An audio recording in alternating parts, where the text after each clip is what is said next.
Bismillahirrahmanirrahim. Assalamualaikum warahmatullahi wabarakatuh. Gimana kabarnya semuanya? Semoga kita selalu mendapatkan lindungan dari Allah Subhanahu wa taala. Tetap semangat dalam belajar dan beribadah. Pelajaran pada hari ini dengan judul Prinsip dan Praktek Ekonomi Islam.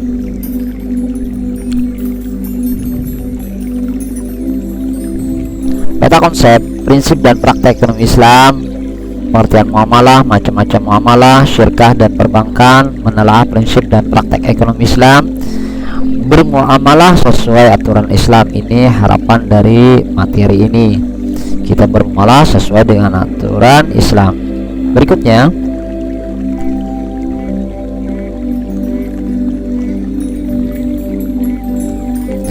A. Pengertian muamalah. Muamalah dalam Kamus Bahasa Indonesia artinya hal-hal yang termasuk urusan kemasyarakatan, pergaulan, perdata, dan sebagainya. Sementara dalam fikih Islam berarti tukar-menukar barang atau sesuatu yang memberi manfaat dengan cara yang ditempuhnya seperti jual beli, sewa menyewa, upah mengupah, pinjam meminjam, urusan bercocok tanam, berserikat, dan usaha lainnya. Dalam melakukan transaksi ekonomi seperti jual beli, sewa menyewa, utang piutang, dan pinjam minjam, Islam melarang beberapa hal, diantaranya seperti berikut. Pertama, tidak boleh mempergunakan cara-cara yang batil. Kedua, tidak boleh melakukan kegiatan riba.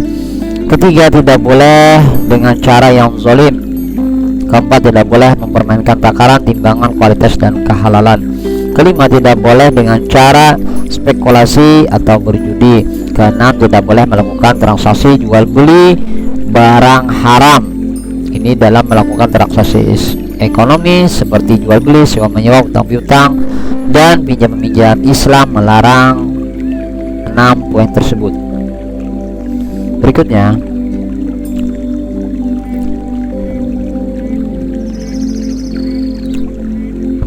B. Macam-macam muamalah. Apa saja sih macam-macam muamalah? Macam-macam muamalah pertama ada jual beli, kedua utang piutang, ketiga sewa menyewa.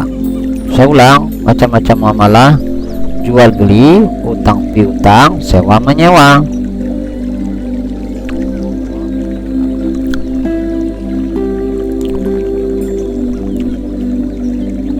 Jual beli.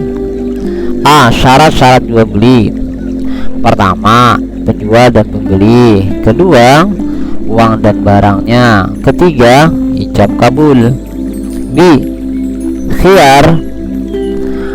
Pengertian khiyar. Macam-macam khiyar. Apa sih pengertian khiyar? Khiyar ialah bebas memutuskan antara menentukan, meneruskan jual beli atau membatalkannya. Islam memperbolehkan melakukan khiyar karena jual beli harus berdasarkan suka sama suka tanpa ada unsur paksaan sedikit pun. Penjual berhak mempertahankan harga barang dagangannya, sebaliknya pembeli berhak menawar dan atas dasar kualitas barang yang diyakininya. Macam-macam khiyar. Pertama, khiyar majelis adalah selama penjual dan pembeli masih berada di tempat berlangsungnya transaksi tawar menawar, keduanya berhak memutuskan, meneruskan, atau membatalkan jual beli. Khiyar syarat, khiyar yang dijadikan syarat dalam jual beli. Khiyar aibi, pembeli boleh mengembalikan barang yang dibelinya jika terdapat cacat yang dapat mengurangi kualitas atau nilai barang tersebut, namun hendaknya dilakukan sesegera mungkin. Ini ada syarat jual beli, khiyar, pengertian khiyar, macam-macam khiyar.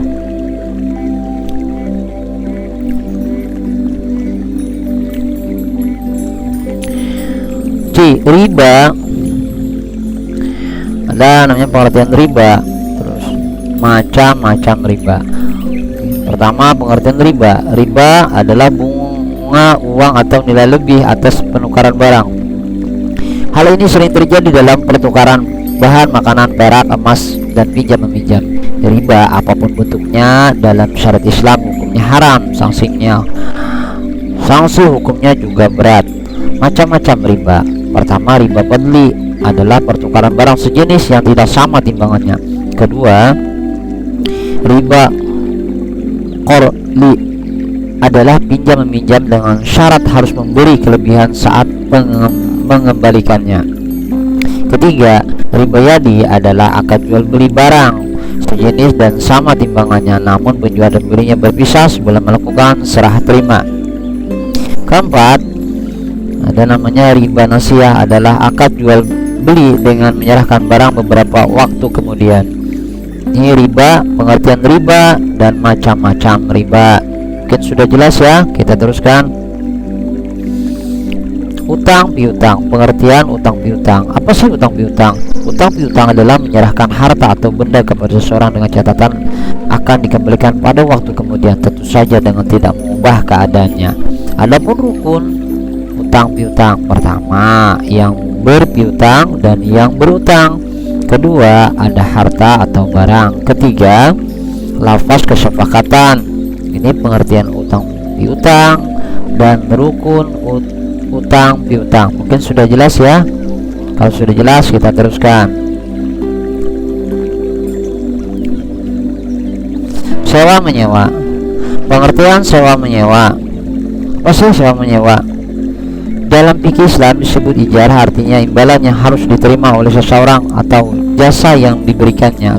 Jasa di sini berupa penyediaan tenaga dan pikiran, tempat tinggal atau hewan.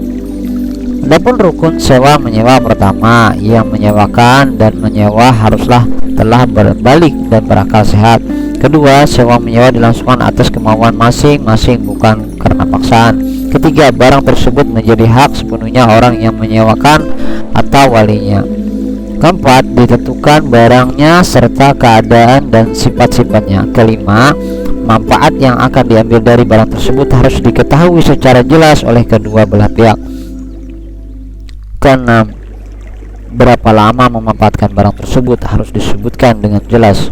Ketujuh, harga sewa dan cara pembayarannya juga harus ditentukan dengan jelas serta disepakati bersama. Ini adalah rukun sewa menyewa. Sudah jelas ya? Kita teruskan.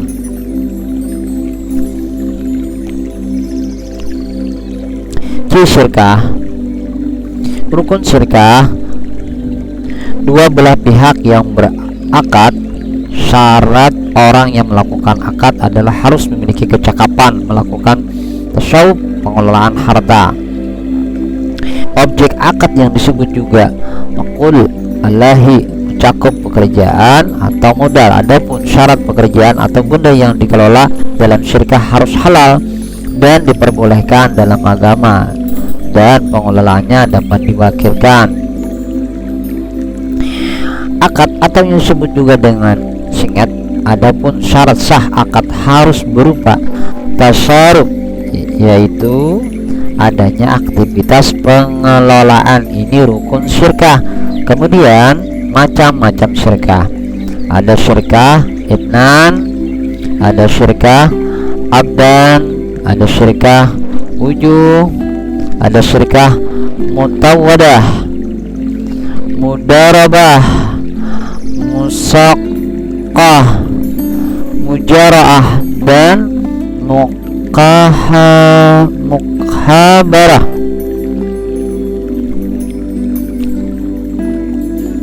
Mungkin bisa diperhatikan dan dibaca anak-anakku sekalian.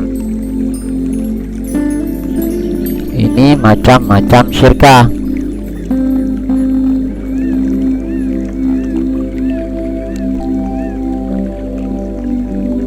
Kita teruskan. Di perbankan, pengertian perbankan pada sini, pertama, bank konvensional ialah bank yang fungsi utamanya menghimpun dana untuk disalurkan kepada orang yang memerlukan, baik perorangan maupun badan usaha. Penghimpunan dana digunakan untuk mengembangkan usahanya dengan cara menggunakan sistem bunga. Ada namanya bank Islam atau bank syariah, ialah bank yang menjalankan operasinya menurut syariat Islam. Istilah bunga yang ada pada bank konvensional tidak ada dalam bank Islam. Bank syariah menggunakan beberapa cara yang bersih dari riba. Misalnya seperti berikut: mudarabah, musyarakah, wadiyah, qardul hasan,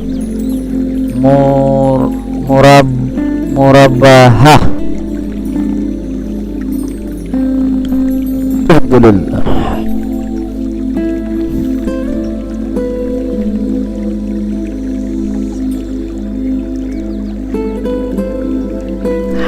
Asuransi syariah. Prinsip-prinsip asuransi syariah. Asuransi berasal dari bahasa Belanda, artinya pertanggungan. Dalam bahasa Arab dikenal dengan at-tamin, yang berarti pertanggungan, perlindungan, keamanan, ketenangan, atau bebas dari perasaan takut. Si penanggung disebut mu'anin dan pertanggung disebut mustamin. Dalam Islam, asuransi merupakan bagian dari muamalah. Dalam hukum asuransi menurut fikih Islam adalah boleh jaiz dengan sesuatu ketentuan. Produk asuransi tersebut harus sesuai dengan ketentuan hukum Islam. Pada umumnya para ulama berpendapat asuransi yang berdasarkan syariah diperbolehkan dan asuransi konvensional haram hukumnya. Perbedaan asuransi syariah dan asuransi konvensional, apa sih perbedaannya? Prinsip asuransi syariah tersebut berbeda dengan yang berlaku di sistem asuransi konvensional yang menggunakan prinsip transfer risiko. Seseorang yang pembayaran sejumlah premi untuk pengalihan risiko yang tidak mampu dia pikul kepada perusahaan asuransi, dengan kata lain telah menjadi jual beli atas risiko kerugian yang belum pasti terjadi. Disinilah cacat perjanjian asuransi konvensional, sebab akad dalam Islam mensyaratkan adanya sesuatu yang bersifat pasti, apakah itu berbentuk barang ataupun jasa. Perbedaan yang lain pada asuransi konvensional dikenakan dana hangus, di mana peserta tidak dapat melanjutkan pembayaran premi ketika ingin mengundurkan diri sebelum masa jatuh tempo.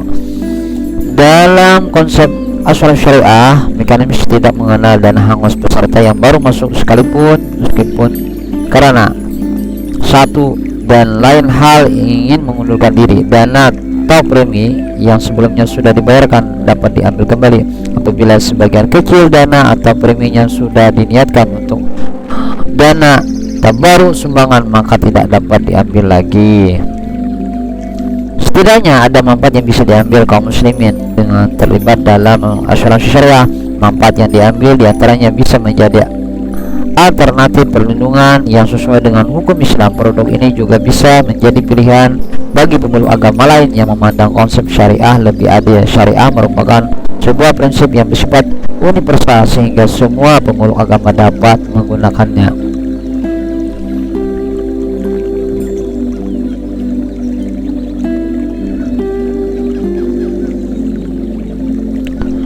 Mungkin itu saja yang dapat Bapak sampaikan.